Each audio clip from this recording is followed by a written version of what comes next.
Hello students, I hope आप सभी की तैयारी अच्छी हो चुकी है और सारे बच्चे कॉन्फिडेंट हैं पेपर अटेम्प्ट करने के लिए।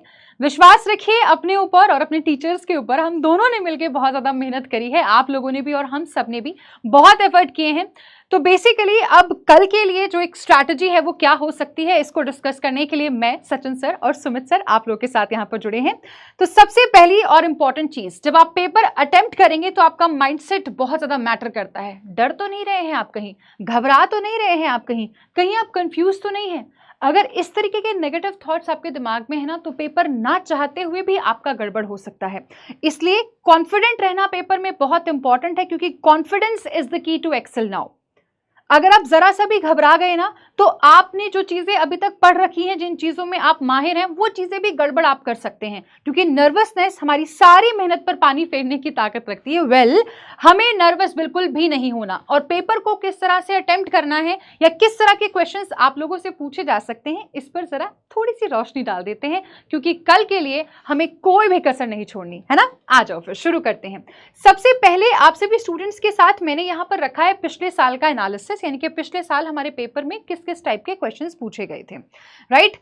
और ये केवल पिछले साल की बात नहीं कर रही हूं मैं, उसके पहले भी आपसे इन्हीं टॉपिक के बेसिस पे इन्हीं वेटेज के क्वेश्चंस पूछे गए थे। फॉर एग्जांपल रीडिंग कॉम्प्रिहेंशन से वही आपके 8 से 10 क्वेश्चंस पूछे जाएंगे, ठीक है। फिलर्स के वही आपके 3 से 4 या 5 क्वेश्चंस रहेंगे, ये पिछले साल का है। पैराजंबल के 5 क्वेश्चंस पूछे गए थे, एरर स्पॉटिंग के 5 क्वेश्चन पूछे गए थे, वर्ड यूजेज और ये सारे टॉपिक्स। ये एक शिफ्ट का है, बाकी शिफ्ट्स में वर्ड यूजेज के बदले बाकी और क्वेश्चंस पूछे गए थे। किसी में आपको मिसस्पेल्ड पूछा गया था, phrase replacement, word swap, column based questions या सेंटेंस रीअरेंजमेंट। इस बार भी बच्चों कुछ डिफरेंट नहीं आएगा, ठीक है। इस बार भी आपको पेपर में यही टॉपिक्स देखने को मिलेंगे। किसी शिफ्ट में वर्ड यूजेज आ जाएगा तो किसी शिफ्ट में आपको फ्रेज यूजेज पूछ लिया जाएगा, किसी में एरर आ जाएगा तो किसी में फ्रेज रिप्लेसमेंट आ जाएगा। टॉपिक्स आपके यही रहेंगे, और हर एक मिसलिनियस टॉपिक से आप ये मान के चलिएगा कि आपको ना 3 से 5 क्वेश्चंस देखने को मिल सकते हैं, ठीक है, राइट। और ये कोई ऐसी नई चीज नहीं है जो आप लोगों ने नहीं कर रखी, तो आपको अच्छे से पता है कि आपको इन टॉपिक्स को किस तरह से अटेम्प्ट करना है, इनके रूल्स क्या हैं। बस 2-3 चीजों का ध्यान रखें कि अगर आपके रीडिंग कॉम्प्रिहेंशन के बेसिस पे क्वेश्चंस पूछे जा रहे हैं, जैसे फॉर एग्जांपल पैराजंबल्स आ गया या फिर आपका क्लोज टेस्ट आ गया या रीडिंग कॉम्प्रिहेंशन है, तो इनको आपको शुरुआत में ही अटेम्प्ट नहीं करना है। कई बार हम फंस जाते हैं, ज्यादा टाइम लग जाता है तो हम नर्वस हो जाते हैं, ऐसे में हम आते हुए क्वेश्चन को भी गलत कर ले जाएंगे, इससे हमें बचना है, ठीक है। अच्छा, अगर ये सारे क्वेश्चन आपके पेपर में आते हैं, सबसे पहले आप लोग अटेम्प्ट करेंगे क्लोज टेस्ट को, फिर उसके बाद आप लोग अटेम्प्ट करेंगे रीडिंग कॉम्प्रिहेंशन को, और लास्ट में हम लोग अटेम्प्ट करेंगे पैराजंबल्स को। ये होगा कॉम्प्रिहेंशन बेस्ड क्वेश्चंस का सीक्वेंस, और ये तीनों क्वेश्चंस आपको लास्ट में अटेम्प्ट करने हैं अपने मिसलिनियस क्वेश्चंस को करने के बाद, ठीक है। समझ आ गई बात। अब क्योंकि जैसा मैं शॉर्ट वीडियो में भी बता रही थी कि एसबीआई हमेशा ना ट्रिकी क्वेश्चंस पूछ रहा होता है, तो पहले डायरेक्शन को अच्छे से देख लें कि क्या डायरेक्शन है, क्या पूछा गया है, इनकरेक्ट पूछा है या करेक्ट पूछा है। अगर आपने इस चीज को अच्छे से समझ लिया ना, तभी आप क्वेश्चन को अटेम्प्ट करना शुरू करना, नहीं तो फिर गड़बड़ हो जाएगी। कई बार वो ऑप्शंस में भी गड़बड़ कर देता है। फॉर एग्जाम्पल ABCDE ऑप्शन है, यहाँ पर C लिखा है, यहाँ D लिखा है, यहाँ A लिखा है, यहाँ B लिखा है, यहाँ पे आपका नो करेक्शन रिक्वायर्ड लिखा है। तो ऐसे भी ऑप्शंस आते होते हैं पेपर में, इससे भी आपको थोड़ा संभल कर रहना है। SBI हमेशा इस तरह की ट्रिक्स करता है। पेपर इजी आएगा, मैं आपको बता रही हूँ, पेपर डिफिकल्ट नहीं होगा, लेकिन क्वेश्चन को पूछने का तरीका कई बार डिफिकल्ट हो जाएगा, तो इसलिए थोड़ा सा संभल कर आंसर करें। स्पेशली आपके एरर डिटेक्शन वाले क्वेश्चंस में बच्चों, और जो हमारे फ्रेज रिप्लेसमेंट या फिर ग्रामर के बेसिस पे जितने भी क्वेश्चंस पूछे जाएंगे, इनमें आप आंसर तभी करेंगे जब आप 100% सेटिस्फाई हो जाएंगे कि आपने सब्जेक्ट वर्ब अग्रीमेंट के रूल्स को देख लिया, singular subject singular verb, plural subject plural verb, आपने टेंस देख लिया, सारे सेंटेंस में एक ही टेंस यूज हो रखा है कि नहीं हो रखा, ठीक है। आपने वर्ब्स देख लिए, डू डज डिड के साथ क्या लिखा हुआ है, कौन सा वर्ब है, मॉडल वर्ब के साथ कौन सा वर्ब लिखा हुआ है। ये बहुत ही फ्रीक्वेंटली आस्क्ड रूल्स हैं जो हमारे पेपर में, जिनके बेसिस पे क्वेश्चंस आते हैं, तो आप इनको जरूर ध्यान से देख लेना, ठीक है, राइट। और बाकी सारी चीजें तो आपको पता ही है। इन सारे टॉपिक से आप ये समझ के चलो कि 3 से 5 क्वेश्चंस आपको देखने को मिलेंगे। हर टाइप का क्वेश्चन आपको कराया हुआ है, हर टाइप आप कर सकते हैं, बस घबराना मत, ठीक है। कॉन्फिडेंट रहना, कॉन्फिडेंट रहोगे तो सारी चीजें आप इजिली कर ले जाओगे, ठीक है। अब यहाँ से हम लोग आगे बढ़ेंगे और सचिन सर हमारे साथ डिस्कस करेंगे कि किस तरीके से आपको रीजनिंग को अटेम्प्ट करना है और किस तरह के क्वेश्चंस पहले पूछे गए थे। Over to you sir. English के बाद अभी हम जानेंगे कि रीजनिंग में पेपर की शक्ल सूरत अभी तक पिछले 4-5 सालों में कैसे रही है और इस साल वो पेपर की शक्ल सूरत कैसे रह सकती। तो देखो पिछले 4 से 5 सालों में अगर हम देखें तो पजल्स पर 15 से 20 मार्क के क्वेश्चंस आए ही आए हैं, मिनिमम 15 मार्क फिक्स है। बाकी के क्वेश्चंस मिसलेनियस टॉपिक पर पूछे जाते हैं। अब पजल्स में भी कौन कौन से टाइप की पजल ज्यादा इंपॉर्टेंट है, हालांकि पजल के लिए कुछ स्पेशल क्लासेस मैंने ऑलरेडी ले रखी है, आप उन क्लासेस को भी रिवाइज कर सकते हो। अभी आपके पास वीडियो देखने का टाइम नहीं होगा तो आई वुड नॉट सजेस्ट कि जाके वीडियो देखो, वीडियो देखो कि मेरा फायदा है बट इसमें आपका नुकसान है। अभी के टाइम पे उन सारे के सारे लेक्चर्स की पीडीएफ आपके पास होगी, उन पीडीएफ में से क्वेश्चन जितने बार सॉल्व कर सकते हो वो करना, ठीक है। Designation based puzzle, flat and floor puzzle and floor puzzle. उसके बाद लीनियर, सर्कुलर अरेंजमेंट्स और स्केड्यूलिंग। स्केड्यूलिंग में 4 टाइप होते हैं, 4 में से 3 टाइप इंपॉर्टेंट होते हैं, वीक डे वाली पजल, मंथ वाली पजल और मंथ और डेट वाली पजल। स्केड्यूलिंग में ईयर वाली पजल क्लर्क प्रीलिम्स के हिसाब से इतनी ज्यादा अहमियत नहीं रखती है ना, तो वीक डे, मंथ और डेट, ये 3 टाइप स्केड्यूलिंग में। तो पजल्स इन टाइप की ज्यादा से ज्यादा प्रैक्टिस करो। लीनियर में भी single line facing same direction, north south में थोड़ा सा प्रोबेबिलिटी कम है बट फिर भी नॉर्थ साउथ की प्रैक्टिस अच्छे से करके रखो। डबल रो बहुत ज्यादा चांसेस है आ सकता है, और फिर अनसर्टन लीनियर अरेंजमेंट बहुत ज्यादा चांस, ठीक। उसके बाद फ्लैट एंड फ्लोर का पजल है, फ्लोर का पजल है, बॉक्स और सीक्वेंसिंग दोनों एक ही कैटेगरी के पजल्स है। तो ये पजल्स आप प्रैक्टिस अच्छे से करके रखिए।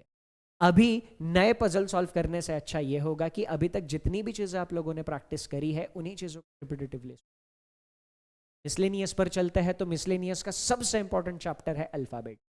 अल्फाबेट में 6 टाइप के क्वेश्चंस आते हैं, मैंने 5 ही टाइप के लिखे हैं क्योंकि वो 6ठा टाइप हमें वैसे ही छोड़ देना है। Alpha numeric symbol series, word series, number series, operation based questions. Operation based question में या तो वर्ड दिया जाएगा, उसमें कॉन्सोनेंट का +1, वॉवल का -1, या फिर उसको असेंडिंग डिसेंडिंग ऑर्डर में लगाओ, या फिर कोई भी 2 लेटर के बीच में नंबर ऑफ लेटर्स काउंट करो, ऐसे ऑपरेशन बेस्ड क्वेश्चंस। या फिर पेयर काउंटिंग। पेयर काउंटिंग में एक आध वर्ड या एक आध नंबर दिया जाएगा, उसमें फॉरवर्ड और बैकवर्ड डायरेक्शन में पेयर काउंट करने के लिए पूछा जाएगा। तो ये अल्फाबेट में 5 टाइप के क्वेश्चंस आएंगे, 5 से लेके 11 मार्क तक। आपकी किस्मत, मिनिमम 5 पक्का आने हैं। बाकी एग्जामिनर को अगर आपके ऊपर ज्यादा प्यार आ गया, आपकी शिफ्ट के ऊपर ज्यादा प्यार आ गया, तो कुछ कुछ शिफ्ट्स में इसमें 10, 11, 12 मार्क के क्वेश्चन भी हमने देखे हुए। मिनिमम 5 पक्का। उसके बाद सिलोजिज्म और इनइक्वालिटी। अब किस्मत अगर अच्छी रही तो ये दोनों चैप्टर के क्वेश्चन एक ही शिफ्ट में देखने को मिलते हैं, अगर किस्मत अच्छी रही।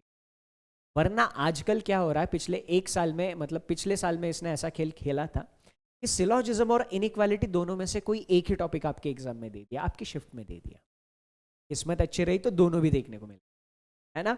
और इन 3 में से कोई एक या दो टॉपिक आपके एग्जामिनेशन में दिखते हैं, blood relation, direction, distance, order and rank. इन 3 में से कोई 2 टॉपिक कंफर्म दिखेंगे। और उसके बाद कोडिंग डिकोडिंग। अब कोडिंग डिकोडिंग भी कभी देखने को मिलता है, कभी नहीं मिलता। तो ये ऐसा सिनारियो, आपके शिफ्ट में क्या आएगा ये अगर आप जानना चाहते हो तो आप 100% लिख के ले लो, आप सिलेक्शन वाले रास्ते पे नहीं चल रहे हो। आपकी शिफ्ट आसान आएगी, टफ आएगी, ये अगर आपको जानना है, आप सिलेक्शन वाले रास्ते पे नहीं चल। आपको सारी चीजें पता है, ये सारी चीजें हम लोगों ने सीखी भी है, प्रैक्टिस भी करी है। रोज शाम 7 बजे जो सेशन लिए हैं मैंने, अभी हाल फिलहाल में जो मैराथन्स ली है, उन सारी की सारी मैराथन्स में एकदम डिटेल में सारी चीजें रिवीजन प्रैक्टिस कर ली है। अब आपको क्या करना है, अब आपको बस उसकी करना। तो इस तरीके से आपका रीजनिंग के पेपर की शक्ल दिखने वाली है। तो इसको एकदम अच्छे से दिमाग में छाप लेना और आगे, ठीक है। पेपर अटेम्प्ट करने के लिए आप मिसलेनियस पहले सॉल्व कर लो, आखिरी में पजल सॉल्व कर लो। अगर आपने अभी तक यही अप्रोच फॉलो किया है तो एग्जामिनेशन में कोई एक्सपेरिमेंट नहीं करना। एग्जामिनेशन में जिस अप्रोच के साथ आपने मॉक टेस्ट लगाए हैं वही अप्रोच फॉलो करना। एग्जामिनेशन में कोई भी नया एक्सपेरिमेंट मत करना। तो ऐसा रहेगा रीजनिंग का सेक्शन, पढ़ के आना। All the best. बाकी चलते हैं अभी नेक्स्ट।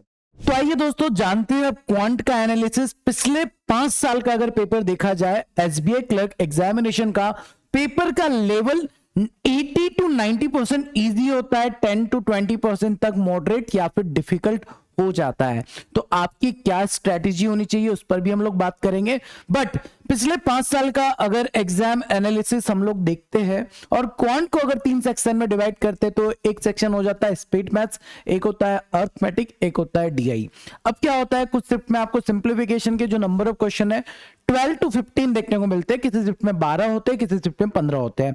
जिस शिफ्ट में सिंप्लीफिकेशन के 12 क्वेश्चन थे वहां पर एक कैसलेट डाल दिया जाता है, 3 नंबर का, सिंपल होता है बट थोड़ा टाइम ज्यादा लेता है कंपेयर टू सिंप्लीफिकेशन। ठीक है, तो वो शिफ्ट को हम बोलते हैं थोड़ा सा मॉडरेट लेवल शिफ्ट हो गई है।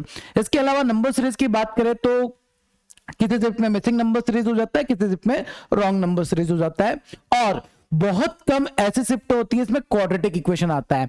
मतलब अगर हम लोग देखें तो लास्ट ईयर की भी बात करें तो 4 शिफ्ट में से केवल एक शिफ्ट में क्वाड्रेटिक इक्वेशन आया था, फिर अगले दिन तो क्वाड्रेटिक इक्वेशन आया भी नहीं था। तो मे बी आपकी शिफ्ट में क्वाड्रेटिक इक्वेशन आ भी सकता है, नहीं भी आ सकता है। अगर आपने तैयारी की है तो फिर कोई घबराने वाली बात नहीं, क्वाड्रेटिक इक्वेशन भी आता है तो 2 मिनट के अंदर 5 सवाल बनते हैं। इसके बाद दोस्तों अगर बात करें तो अर्थमेटिक के ये चैप्टर्स बहुत ज्यादा इंपॉर्टेंट हो जाते हैं, यहां से सवाल आता ही आता है। Percentage ratio, profit and loss, problem on edges, partnership, time and work trend, ये बहुत फेवरेट चैप्टर होते हैं बैंकिंग एग्जामिनेशन में, और ये सवाल यहां मतलब सवाल जो है वो यहां से बनते ही है। इसके बाद डीआई की अगर बात की जाए तो बार ग्राफ, टेबुलर और लाइन ग्राफ, ये 3 टॉपिक से प्रीलिम्स में डीआई ज्यादातर पूछे जाते हैं, बट किसी शिफ्ट में पाई चार्ट भी आ जाता है, और कैसलेट जैसा मैंने आपको बताया कि सिंप्लीफिकेशन का वेटेज कम करके कैसलेट दे देता है। हालांकि अगर कैसलेट आ गया, सिंप्लीफिकेशन के 3 क्वेश्चन कम कर दिए, 5 सवाल कम कर दिए, इसका मतलब आप जिस शिफ्ट में ये एग्जाम दे रहे हो वहां पर थोड़ा सा लेवल अप हो गया है, नॉर्मलाइजेशन से सब कुछ बैलेंस हो जाता है, तो वो 3 सवाल के चक्कर में आपको अपना एग्जाम नहीं बिगाड़ना है। अब देखिए स्ट्रैटेजी क्या होना चाहिए, ये तो बात हो गई सर पेपर के बारे में, किस तरीके का पेपर आ रहा है और किस तरीके का पेपर आएगा। पेपर एक्सपेक्टेड है, आप लोग जैसे पहली शिफ्ट की एग्जामिनेशन होगी तो 12 से 15 क्वेश्चन सिंप्लीफिकेशन मिलने ही है, सिंपल होते, इजी होते। सेकंड, नंबर सीरीज में मिसिंग या रॉन्ग नंबर सीरीज आपको देखने को मिलेगा। अर्थमेटिक के 10 सवाल देखने को मिलेंगे और आप लोगों को 2 डीआई देखने को मिल सकते हैं, 2 या 1 डीआई आपको देखने को मिलेगा। सिंप्लीफिकेशन 15 होता है तो 1 डीआई आपको देखने को मिलेगा, और DI bar graph, line graph या टेबल, ये 3 में से 1 डीआई आने के चांसेस बहुत ज्यादा रहने वाले हैं। अब दोस्तों अगर स्ट्रेटेजी की बात करें तो कुछ बच्चे ऐसे होते हैं जिनका मैथ्स स्ट्रांग होता है, क्वांट स्ट्रांग हो चुका है, उसके लिए स्ट्रेटेजी अलग होती है। कुछ बच्चे ऐसे जो नॉर्मल है, मतलब सर ठीक ठाक है हमारा क्वांट, हम लोगों का स्कोर जो है 15 to 20 तक जा रहा है, उन बच्चों के लिए अलग स्ट्रेटेजी रहेगी। जिनका स्कोर 25 प्लस जा रहा है उनके लिए स्ट्रेटेजी अलग रहती है। क्यों अलग रहती है अभी आपको समझ में आ जाएगा। देखिए जिनका थोड़ा सा नॉर्मल है, जो कॉन्फिडेंट बहुत ज्यादा नहीं है, ठीक है, बस ये चाहते हैं कि सर हमारे पेपर में अटेम्प्ट बहुत ज्यादा हो जाए, हमने जितने अच्छे से तैयारी की उसके हिसाब से। तो देखो आप लोगों को क्या करना है, सबसे पहले स्पीड मैथ्स वाले पार्ट को कंप्लीट करेंगे। क्या करेंगे, स्पीड मैथ्स वाला पार्ट सबसे पहले आप लोगों को कंप्लीट करना है। स्पीड मैथ्स में अगर सिंप्लीफिकेशन आ गया, सबसे पहले प्रायोरिटी सिंप्लीफिकेशन रहेगी। उसके बाद मिसिंग नंबर सीरीज होता है तो missing number series, quadratic equation मिल जाता है तो क्वाड्रेटिक, और अगर रॉन्ग नंबर सीरीज होता है तो रॉन्ग नंबर सीरीज उसके बाद देखेंगे। ठीक है, रॉन्ग नंबर सीरीज मतलब अगर suppose simplification wrong number series है, सिंप्लीफिकेशन देखने का, उसके बाद रॉन्ग नंबर सीरीज करने का। अगर सिंप्लीफिकेशन के साथ मिसिंग नंबर सीरीज आ गया तो बहुत अच्छी बात है, क्वाड्रेटिक आ गया तो और भी अच्छी बात है। इसके बाद नेक्स्ट सीक्वेंस आपका होना चाहिए डीआई। अब डीआई में जो लेवल अगर आपको दिखता है कि भाई मेरे से बन जाएगा, गो फॉर इट, बना लो उसको। बट अगर आपको लगता है थोड़ा सा कैलकुलेटिव है, थोड़ा सा इसके डाटा को इंटरप्रेट करने में टाइम लग सकता है, तो फिर वहां पर उस डीआई को आपको स्किप करके आगे बढ़ना है। क्योंकि जब आप अर्थमेटिक वाले सेक्शन पे जाएंगे तो देखिए 10 से 12 अगर अर्थमेटिक के सवाल आते हैं तो उसमें से ये मानकर चलो 5 से 6 सवालों का लेवल एकदम आसान होता है, 45 सेकंड के अंदर वो सवाल बनते हैं। तो आपका काम ये रहेगा कि जो इजी सवाल है उनको ढूंढ के निकालना है और सबसे पहले कंप्लीट करना है। मतलब आपका सीक्वेंस रहेगा पहले simplification, number series, then DI. अगर इजी है तो डीआई के साथ चले जाएंगे। डीआई में अगर आपको लग रहा है टाइम लग सकता है तो अर्थमेटिक की तरफ जाएंगे, जो जो इजी सवाल है उसको कंप्लीट करेंगे। देन फाइनली आपके पास टाइम बचता है तो डीआई की तरफ जाकर आप डीआई अटेम्प्ट करेंगे, आपका अटेम्प्ट बढ़ जाएगा। अब कुछ बच्चे ऐसे भी है जो 25 26 अटेम्प्ट कर रहे हैं मॉक टेस्ट में और वो चाहते हैं सर और स्कोर बढ़े। तो आप लोगों को क्या करना है, आप लोगों को क्वेश्चन ढूंढने नहीं है, सिलेक्ट नहीं करने हैं, क्योंकि आप अगर इतना स्कोर कर पा रहे हैं मतलब आपका सब्जेक्ट स्ट्रांग है। आपको अरिथमेटिक दूंगा वो भी बन जाएगा, आपको मैं डीआई दूंगा आप वो भी बना लेंगे, आपको मैं स्पीड मैथ दूंगा वो भी आप बना लेंगे।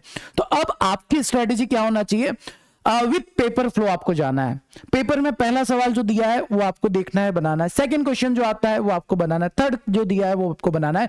बट एक बात आप अपने दिमाग में फिक्स करके जाएंगे, एटलीस्ट स्किप 3 to 4 क्वेश्चंस। क्योंकि सर देखिए आपको आता है, ये आपका एक एडवांटेज भी है, डिसएडवांटेज भी हो सकता है। क्यों सर? क्योंकि देखिए अगर for example time and work का एक सवाल है जो कैलकुलेटिव है, आपसे बन जाएगा नो डाउट, बट अगर वो कैलकुलेटिव है और आपने उसमें 2 मिनट लगा दिए, आपके अटेम्प्ट्स कम हो जाएंगे। तो ये बात आप अपने माइंड में लेकर चलेंगे कि कम से कम 3-4 सवाल में स्किप कर सकता हूं, ताकि आप बहुत अच्छे से पहचान पाएंगे कौन से सवालों को हमको छोड़कर आगे बढ़ना है। क्योंकि जो स्ट्रांग होता है ना जिन बच्चों का सब्जेक्ट, उनके साथ यही दिक्कत होती है, सवाल को छोड़ ही नहीं पाते हैं। ठीक है, तो ये आपको अपने दिमाग में लेकर चलना है कि 3 से 4 सवाल हम लोग स्किप करेंगे।